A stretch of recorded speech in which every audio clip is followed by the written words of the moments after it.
అందరికీ నమస్కారం. నేను మీ ఆయుర్వేద డాక్టర్ చిట్టిపొట్ల మధుసూదన శర్మని. మనం ఈ వీడియోలో నరాల వీక్నెస్ తగ్గాలంటే ఎలాంటి క్షేమదాయకమైనటువంటి ఆహార పదార్థాలని వాడుకోవాలి అనేటువంటి అంశాన్ని గురించి తెలుసుకోబోతున్నాం. నరాల బలహీనత, నర్వస్ వీక్నెస్ ఈ రోజుల్లో చాలామంది అంటే ధనిక, పేద, స్త్రీ, పురుష, పెద్ద, చిన్న తారతమ్యం లేకుండా చాలామందిని వేధించేటువంటి అత్యంత సర్వసాధారణమైనటువంటి ఇబ్బంది పెట్టేటువంటి సమస్య నరాల బలహీనత. ఈ నరాల బలహీనత అనేటువంటి సమస్య కలిగేందుకు అనేక రకాలైనటువంటి ప్రధానమైనటువంటి కారణాలు. అంటే కొన్ని రకాలైనటువంటి వ్యాధుల్లో ఈ యొక్క సమస్య కలగవచ్చు. అంటే ఉదాహరణకి షుగర్ వ్యాధి వచ్చినటువంటి వాళ్ళలో ఈ నరాల బలహీనత ఉంటుంది. నీరసము, నిస్తరణ, బడలిక ఇలాంటివన్నీ కూడా ఈ యొక్క నరాల బలహీనత సమస్య ఉన్నటువంటి వాళ్ళలో కలుగుతుంటాయి అన్నమాట. అదేవిధంగా బీపీ ఉన్నటువంటి సమస్య ఉన్నటువంటి వాళ్ళలో ఈ నరాల బలహీనత కలుగుతూ ఉంటుంది. పోషకాహార లోపం ఉన్నటువంటి వాళ్ళలో ఈ నరాల బలహీనత కలుగుతుంటుంది. ఇలా వివిధ రకాలైనటువంటి వ్యాధుల్లో ఈ యొక్క నరాల బలహీనత, నర్వస్ వీక్నెస్ కలుగుతుంటుంది అనమాట. అట్లే కొన్ని రకాలైనటువంటి ఆధునిక కృత్రిమ రసాయన ఔషధాలు తప్పని పరిస్థితుల్లో వాడవలసినటువంటి పరిస్థితి ఏర్పడినప్పుడు ఆ యొక్క ఔషధాలు వాడుకోవడం వల్ల ఔషధాల్లో భాగంగా సైడ్ ఎఫెక్ట్స్లో భాగంగా కూడా ఈ యొక్క నరాల బలహీనత, నర్వస్ వీక్నెస్ కలుగుతూ ఉంటుందన్నమాట. అట్లే దీనికి తోడు కొన్ని రకాల మానసిక ఒత్తిడి వల్ల కొంతమందికి నర్వస్ వీక్నెస్ కలుగుతుంటుంది. ఇలా వివిధ రకాలైన కారణాల వల్ల ఈ యొక్క నరాల బలహీనత కలుగుతుంటుంది. అట్లే కొంతమందికి ఆహారం బాగా తీసుకుంటున్నప్పటికీ నరాల బలహీనత కలుగుతుంటుంది. కొంతమందికి పరీక్షలు చేసినప్పుడు స్పష్టంగా ఈ కారణాల వల్ల నరాల బలహీనత కలుగుతుందని తెలిస్తే కొంతమందికి ఎలాంటి స్పష్టమైనటువంటి కారణాలు కూడా ఈ పరీక్షల వల్ల మనకు తెలియదన్నమాట.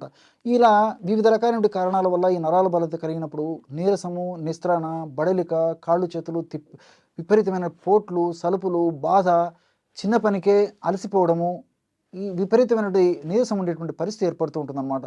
మరి ఈ యొక్క పరిస్థితిని చక్కదిద్దేందుకు కొంతమంది రకరకాల ప్రయత్నాలు చేస్తుంటారు. అంటే కొంతమంది కాఫీ, టీలు విపరీతంగా తాగుతుంటారు అనమాట. ఇవి తాత్కాలికంగా కొన్ని ఉత్తేజాన్ని కలిగించినప్పటికీ మరి దీర్ఘకాలం పాటు వాడడం వల్ల క్షేమదాయకం కాదు, ఆరోగ్యదాయకం కాదు, ఆమోదయోగ్యం అంతకన్నా కాదనమాట. మరికొంతమంది ఏం చేస్తారంటే నరాల బలహీనత తగ్గేందుకు విపరీతంగా స్వీట్స్ వాడుతుంటారు అనమాట. ఇవన్నీ కూడా మరి అలవాటు పడడం వల్ల, హ్యాబిట్ కావడం వల్ల ఒక్కొక్కసారి ఏమవుతుందంటే వ్యసనంగా మారేటువంటి పరిస్థితి కూడా ఏర్పడుతుంది. కాబట్టి మరి సమస్యను గుర్తిరిగి సమస్యను చక్కదిద్ది ఆ సమస్య నుంచి బయటపడడం చాలా చాలా అవసరం. ఈ నరాల బలహీనత, నరాల వీక్నెస్, నర్వస్ వీక్నెస్ అనేటువంటి ఈ యొక్క సమస్య తగ్గేందుకు మరి ఎలాంటి క్షేమదాయకమైనటువంటి ఔషధాన్ని వాడుకోవాలంటే రోజు ఒక్కసారి ఉదయం కానీ, సాయంత్రం కానీ, రాత్రి కానీ మీకు ఎప్పుడు వీలైతే అప్పుడు నేను చెప్పినటువంటి ఔషధాన్ని కొన్నాళ్ళ పాటు వాడుకోండి. ఎలాగంటే 100 మిల్లీలీటర్ల నీళ్లు తీసుకోండి. 100 మిల్లీలీటర్ల నీళ్ళలో 2 లేదా 3 లవంగాలను నలగొట్టేసేసి అందులో వేసేయండి. అదేవిధంగా ఒక 10 తులసాకులు అందులో వేసేయండి. వీటితో పాటు ఒక చిటికెడు పచ్చకర్పూరం, బాగా గుర్తుపెట్టుకోండి. హారతి కర్పూరం కానీ, ఉంట కర్పూరం కానీ వాడకూడదు. పచ్చకర్పూరం అంటే మనం సువాసన ద్రవ్యంగా ముఖ్యంగా ఆహార పదార్థాల్లో, వంటకాల తయారీలో పచ్చకర్పూరం వాడుతుంటాం. అంటే లడ్డూ తయారీలో కానీ, పాయసం తయారీలో కానీ, హల్వా తయారీలో కానీ ఇలాంటి స్వీట్ల తయారీలో వాడుతుంటాము. కాబట్టి ఈ పచ్చకర్పూరాన్ని మనం కడుపులోకి వాడేటప్పుడు వాడుకోవాలన్నమాట. ఒక చిటుకు పచ్చకర్పూరం వేసేసి మూత పెట్టేసేసి ఒక 15 నిమిషాలు అలాగే ఉంచేసేసి తర్వాత ఆ యొక్క పదార్థం అంటే తులసాకులు వాటిని తినేసేసి మిగతా నీళ్ళని తాగేసారనమాట. ఈ విధంగా చేయడం వల్ల ఈ నరాల బలహీనత, నర్వస్ వీక్నెస్, నీరసము, నిస్తరణ, బడలిక ఇవన్నీ కూడా చాలా త్వరగా తగ్గేందుకు అవకాశం ఏర్పడుతుంది. ఇది జనరల్గా మీరు పాటించవలసినటువంటి వాడవలసినటువంటి ఆహార ఔషధం. మరి ఆహార పరంగా కూడా జాగ్రత్తలు తీసుకోవాలి. ఈ రోజుల్లో చాలామంది మంచి ఆహారం తీసుకుంటున్నారు. అదేవిధంగా వేళకు నిద్రపోయేటువంటి పరిస్థితి ఏర్పడుతుంది. మంచి ఆహారం తీసుకుంటున్నారంటే వాళ్ళ అభిప్రాయంలో మంచి ఫుడ్ తీసుకుంటున్నామని అనుకుంటున్నారు. కానీ ఆ మంచి ఆహారం అని భావించబడేటువంటి ఆహారంలో కూడా పోషక లోపం చాలా ఉందంటే ఆశ్చర్యం వేస్తుంది. ఇప్పుడు ఈ సందర్భంలో నాకు ఒక విషయం గుర్తొస్తుంది. ఈ రోజుల్లో మనం బియ్యంతో చేసినటువంటి, గోధుమలతో చేసినటువంటి ఆహార పదార్థాలు ఎక్కువగా వాడుతున్నాం. సో పాలిష్డ్ ఫుడ్, రీఫైన్డ్ ఫుడ్డే వాడుతున్నాం అనమాట. ఎప్పుడైతే బియ్యాన్ని పాలిష్ పడతాము అప్పుడు అందులో పోషకాంశాలు ఆల్మోస్ట్ మృగ్యం, అంటే కేవలము పిండి పదార్థాలు తప్ప ఏమి ఉండేటువంటి పరిస్థితి ఏర్పడుతుంది, ఏమి ఉండనటువంటి పరిస్థితి ఏర్పడుతుంది. అదేవిధంగా గోధుమలతో తయారు చేసినటువంటి గోధుమ పిండి కానీ, మైదా పిండి కానీ వీటిలో కూడా పాలిష్డ్. సో అందులో కూడా కేవలం పిండి పదార్థాల ప్రభావం తప్ప మనకి ఈ యొక్క పోషకాంశాలు ఉండవన్నమాట.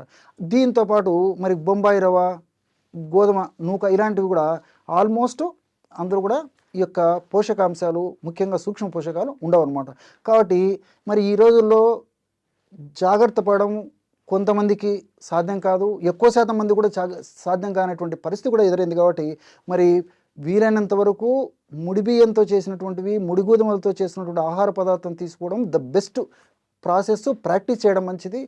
తప్పని పరిస్థితుల్లో దీనికి ప్రత్యామ్నాయంగా ఏం చేస్తారంటే తవుడు. సో సర్వసాధారణంగా పూర్వకాలం అయితే తవుడు ఉన్నటువంటి అంటే బియ్యము ముడి బియ్యం వాడేవాళ్ళు కాబట్టి ఆ రోజుల్లో ఈ నరాల బలహీనత ఉండేది కాదు. కానీ ఈ రోజుల్లో మనం అస్సలైనటువంటి పోషకాంశాలు ఉన్నటువంటి ప్రధానమైనటువంటి వాటిని కూడా పక్కన పెట్టేసేసి కేవలము పిండి పదార్థం ఉన్నటువంటి బియ్యాన్ని గోధుమలు వాడుకోవడం చేతనే ఈ పద్ధతి కలుగుతుంది. కాబట్టి మైక్రోన్యూట్రియంట్స్ సూక్ష్మ పోషకాలు తవుడులో విపరీతంగా ఉంటాయి. కాబట్టి మరి ఆ తవుడును మనకు మార్కెట్లో కూడా దొరుకుతుంది. కాబట్టి తవుడును తెచ్చుకొని ఏదో ఒక రూపంలో రోజు 1 నుండి 2 చెంచాలు మనం పులకాల్లో తవుడు కలుపుకోవచ్చు, తవుడు పొడి. అదేవిధంగా అన్నంలో కలుపుకొని తీసుకోవచ్చు, స్వీట్స్లో కలుపుకోవచ్చు, పాలల్లో కలుపుకోవచ్చు, మజ్జిగలో కలుపుకోవచ్చు. లేకపోతే తవుడు తర్వాత ఖర్జూరం కాస్త తేనె కలిపేసేసి ఉంటలాగా చేసుకుని రోజు ఒక ఉంట తీసుకోవచ్చు. ఇలా ఏదో ఒక పద్ధతిలో తవుడును వాడుకోవడం వల్ల ఇంచుమించు 40 రోజులు రెగ్యులర్గా వాడుకోవడం వల్లనే చాలా అద్భుతమైనటువంటి ఫలితాలు కలిగినట్లు చాలామంది ఫీడ్బ్యాక్ ద్వారా కూడా మాకు తెలుస్తుంది అనమాట. కాబట్టి తవుడును తప్పనిసరిగా ఆహారంలో ఒక భాగంగా చేసుకుంటే చాలా వరకు చాలామందిలో 100లో 99% మందిలో కూడా ఈ యొక్క నరాల బలహీనత సమస్య నుంచి చెక్ పెట్టడానికి అవకాశం ఏర్పడుతుంది. కాబట్టి ఫ్రూట్స్ జ్యూసెస్లో కూడా ఈ తవుడు వాడుకోవచ్చు. తర్వాత స్ప్రౌట్స్ మొలకెత్తిన విత్తనాల్లో ఈ తవుడు వాడుకోవచ్చు. కాబట్టి మీకు ఎలా వీలైతే అలాగా రోజు 1 నుంచి 2 టీ స్పూన్లు ఈ తవుడును మాత్రం ఖచ్చితంగా వాడేటువంటి అలవాటు చేసుకోవడం వల్ల ఈ నరాల బలహీనత ఉన్నటువంటి సమస్య తగ్గిపోతుంది. భవిష్యత్తులో కూడా ఈ నరాల బలహీనత సమస్య రాకుండా ఉండేందుకు అవకాశం ఏర్పడుతుంది. ఎందుకంటే ఇక్కడ మరొక విషయం కూడా నాకు గుర్తొస్తుంది. ఇప్పుడు మనం ఆహార పదార్థాల్లో భాగంగా విపరీతంగా ఆహారం తీసుకుంటున్నాం. చాలామంది 99% మంది కూడా జరిగేది ఇది. మరి కడుపు నిండా అన్నం తినేటువంటి పరిస్థితి ఏర్పడుతుంది. రోటీ చపాతీ లాంటివి కూడా ఎక్కువగా తీసుకునేటువంటి పరిస్థితి ఏర్పడుతుంది. ఇవన్నీ కూడా పిండి పదార్థాలు తీసుకున్నప్పుడు సహజంగా పిండి పదార్థాల వల్ల శక్తి వస్తుందని చెప్పేసి మనకు సర్వసాధారణంగా తెలిసినటువంటి విషయం. కానీ పిండి పదార్థాలు మనం తీసుకున్నప్పుడు ఆ పిండి పదార్థాలు శక్తిగా మారడానికి కొన్ని విటమిన్స్ అవసరం అనమాట. B1, B6, B12 ఇలాంటివన్నీ కూడా అవసరం. కాబట్టి మరి ఇలాంటి పోషక ద్రవ్యాలన్నీ ఉన్నటువంటి పదార్థాలు కావాలంటే మనం తవుడు ఇలాంటివి వాడుకోవాలన్నమాట. ఇలాంటివి నేను చెప్పినట్లు ఈ స్ప్రౌట్స్ ఇలాంటివన్నీ వాడుకోవడం వల్ల ఈ మైక్రోన్యూట్రియంట్స్ ప్రాబ్లం కూడా లేకుండా ఉంటుంది. కాబట్టి నరాల బలహీనత, నీరసం, నిస్తరణ కూడా తగ్గిపోతాయి. అంతేకాకుండా ఈ నరాల బలహీనత తగ్గాలంటే విటమిన్ D బాగా ఉండేట్టు చూసుకోవాలి. విటమిన్ E లోపం లేకుండా బాగుండేట్టు చూసుకోవాలి. వీటికి తోడు నేను చెప్పినట్టు B1, B6, B12 ఈ 5 పదార్థాలు, ఈ 5 ముఖ్య అంశాలు, సూక్ష్మ పోషకాలు శరీరంలో సమృద్ధిగా తగినంత ఉన్నప్పుడే ఉన్నటువంటి నరాల బలహీనత సమస్య త్వరగా తగ్గిపోతుంది. భవిష్యత్తులో మళ్ళీ నరాల బలహీనత సమస్య రాకుండా ఉండేందుకు కూడా నేను చెప్పినటువంటి పద్ధతిలో ఈ విధి విధానాలు పాటించడం వల్ల కలుగుతుంది. దేవతా స్వరూప మొక్క తులసి మొక్క ఔషధ గుణాలు అనేటువంటి అంశాన్ని గురించి తెలుసుకోబోతున్నాం. దేవతా స్వరూపమైనటువంటి మొక్క ఈ యొక్క తులసి మొక్క. అందుకే లక్ష్మీదేవికి ప్రతిరూపంగా భావించి ఆరాధించడం మన సంస్కృతి సాంప్రదాయాల్లో, ఆచార వ్యవహారాల్లో ఒక భాగమై ఉందన్నమాట. అట్లే సంపదకి, సౌభాగ్యానికి చిహ్నంగా భావించబడుతూ ఆ తులసి మొక్క కరుణ కటాక్ష వీక్షణాలు మన శరీర ఆరోగ్యం పైన, మానసిక ఆరోగ్యం పైన, ఆధ్యాత్మిక ఆరోగ్యం పైన సక్రమంగా చక్కగా ఉండేందుకు కూడా చాలా చక్కగా ఈ యొక్క తులసి మొక్క దేవత స్వరూపంలో ఉపయోగపడుతుందని చెప్పేసి కూడా భావించడం కద్దు. ఈ యొక్క తులసి మొక్కలో ఎన్నో రకాలైనటువంటి ఔషధ గుణాలు కూడా ఉన్నాయన్నమాట. అంటే ఆధ్యాత్మికమైనటువంటి పరంగానే కాకుండా అట్లే దైవాంశ సంభూతంగా భావించబడేటువంటి పరిస్థితే కాకుండా ఔషధంగా కూడా ఈ తులసి మొక్క చాలా అద్భుతంగా ఉపయోగపడేటువంటి పరిస్థితి ఉందన్నమాట. ఈ యొక్క తులసి మొక్క వివిధ రకాల వ్యాధుల్లో ఉపయోగపడుతుంది. అందుకే తులసి మొక్క గాలి తగిలినప్పటికీ ఆ గాలి యొక్క ప్రభావం చేత అనేక రకాలైనటువంటి క్రిమికీటకాదులు కూడా మన దేహాన్ని ఇబ్బంది పెట్టవనేటువంటి ధోరణితోనే, శాస్త్రీయ పరిజ్ఞానంతోనే మరి తులసి మొక్కను పెంచడం కూడా ఆచార వ్యవహారాల్లో ఒక భాగంగా చేయడం జరిగిందనమాట. అంటే అంత తులసి మొక్క గాలికి కూడా అంత శక్తి ఉండేటువంటి పరిస్థితి ఆ యొక్క దేవతా స్వరూపమైనటువంటి మొక్కకు ఉందన్నమాట. ఈ యొక్క తులసి మొక్క అనేక రకాలైన వ్యాధులకి ఔషధంగా ఉపయోగపడుతుంది. ఉదాహరణకి దగ్గు, జలుబు, ఆయాసము అంటే బ్రాంకైటిసు ఇలాంటి సమస్యలు ఉన్నప్పుడు ఈ యొక్క తులసి మొక్కను నేను చెప్పినటువంటి పద్ధతిలో సద్వినియోగం చేసుకోవడం వల్ల చాలా సమర్థవంతమైనటువంటి ఫలితాలు కలుగుతాయి. ఎలాగంటే రోజు ఉదయం పరిగడుపున 200 మిల్లీలీటర్ల నీళ్లు ఒక పాత్రలో తీసుకొని అందులో 10 తులసాకులు, 10 మిరియాలు అంటే మిరియాలను ఒక 10 తీసుకొని నలగొట్టేసేసి అందులో వేసేసి ఒక 2 గ్రాములు అంటే చిన్నగా అంత ప్రమాణం అల్లం ముక్క శుభ్రం చేసేసి దంచేసేసి అందులో వేసేయాలి. అంటే 200 మిల్లీలీటర్ల నీళ్ళల్లో 10 తులసాకులు, నలగొట్టినటువంటి మిరియాలు ఒక 10 మిరియాలు తీసుకొని నలగొట్టి అందులో వేయాలి. అదేవిధంగా అల్లం ముక్కను కూడా నలగొట్టేసేసి అందులో వేసేయాలన్నమాట. ఆ విధంగా వేసి పొయ్యి మీద పెట్టేసి 100 మిల్లీలీటర్ల నీళ్లు మాత్రమే మిగిలేటట్లు మరిగించి దించి చల్లార్చి గోరువెచ్చగా ఉన్నప్పుడు వడగట్టేసేసి అందులో ఒక స్పూను తేనె కలిపేసి సేవిస్తుండాలి రోజు ఉదయం పూట. ఈ విధంగా క్రమం తప్పకుండా రోజు ఒక్కసారి ఈ యొక్క ఔషధాన్ని ఈ పద్ధతిలో వాడుకోవడం వల్ల చాలా సమర్థవంతమైన ఫలితాలు కలుగుతాయి. అంటే ఈ తులసి మొక్కకు ఉన్నటువంటి అద్భుతమైనటువంటి శక్తులు ఏమిటంటే యాంటీటసివ్గా పనిచేస్తుంది, యాంటీ హిస్టమిన్గా పనిచేస్తుంది, యాంటీ ఇన్ఫ్లమేటరీగా పనిచేస్తుంది, అదేవిధంగా యాంటీబయాటిక్గా పనిచేస్తుంది, యాంటీ ఫంగల్గా పనిచేస్తుంది, అదేవిధంగా యాంటీ వైరల్గా పనిచేస్తుంది. ఈ విధంగా అనేక రకాలైనటువంటి ఔషధ శక్తులు ఈ తులసి మొక్క దేవతా స్వరూపమైనటువంటి తులసి మొక్క సొంతం అన్నమాట. కాబట్టి ఈ సమస్య సర్వసాధారణంగా వ్యాధి నిరోధక శక్తి తక్కువగా ఉన్నటువంటి వాళ్ళలోనే ఈ సమస్య కూడా కలుగుతూ ఉంటుందన్నమాట. విపరీతమైనటువంటి అలర్జీ, తుమ్ములు, జలుబు, దగ్గు, ఆయాసము చాలా బాధపడుతుంటారు అనమాట. మరి ఈ వ్యాధి నిరోధక శక్తిని పెంచేందుకు కూడా ఇప్పుడు నేను చెప్పినటువంటి పద్ధతిలో ఔషధాన్ని వాడుకోవడం వల్ల ఉపయోగం కలుగుతుంది అనమాట.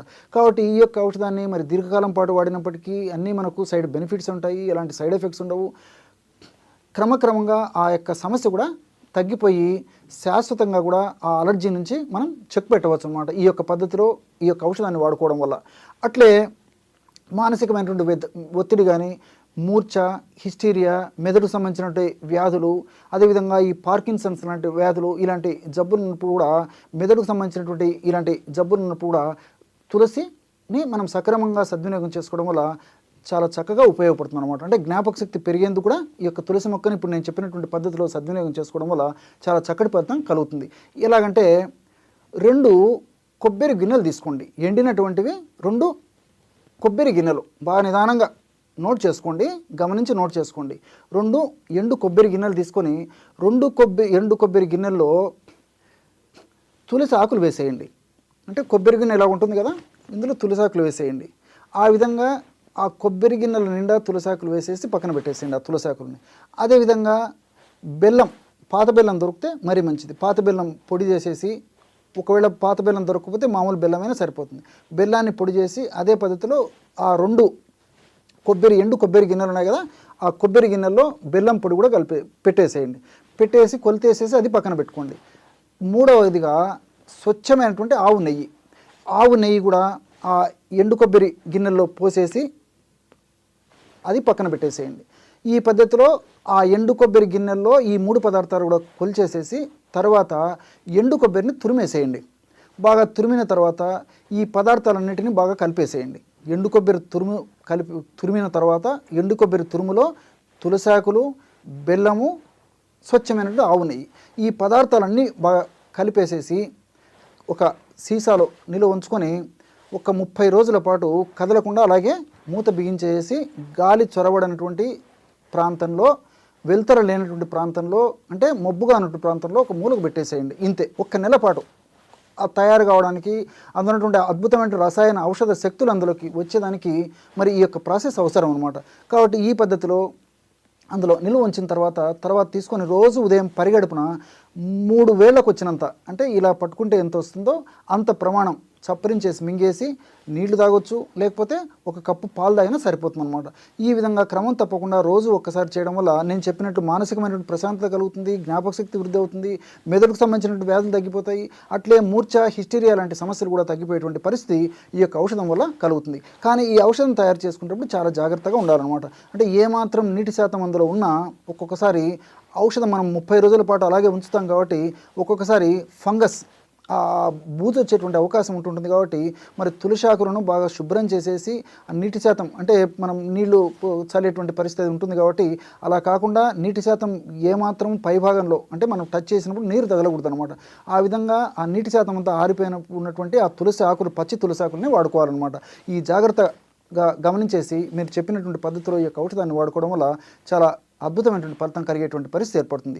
అదేవిధంగా ముఖం మీద వచ్చేటువంటి మొటిమలు కానీ, గుల్లలు కానీ, నల్ల మచ్చలు కానివ్వండి, ఇలాంటి అనేక రకాలైనటువంటి సమస్యలు కూడా సౌందర్య సాధనంగా తులసి ఉపయోగపడుతుంది. ఎలాగంటే ఒక 25 లేదా 30 తులసి ఆకులు తీసుకోండి.